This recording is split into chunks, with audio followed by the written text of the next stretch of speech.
আজি দীপাৱলী বুলি একো এটাই কৰা নাই। চাকি কেইগছমান জ্বলাইছোঁ, ফুলজাৰীয়া পেকেট কিনি আনিছে, সেয়াই দিৱালী এইবাৰ।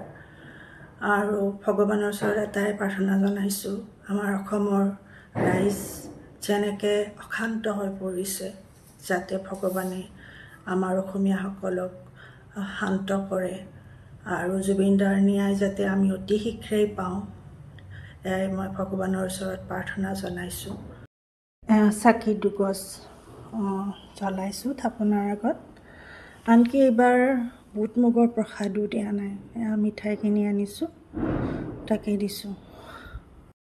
এয়া সৰুকৈ এটা ৰংগলী বনাইছোঁ, প্ৰত্যেকবাৰে বনাওঁ, এইবাৰ নবনালে ভাল নালাগে, অকণমানি বনাই থৈ দিছোঁ আৰু চাকিও বেছি দিয়া নাই। তুমি বিনে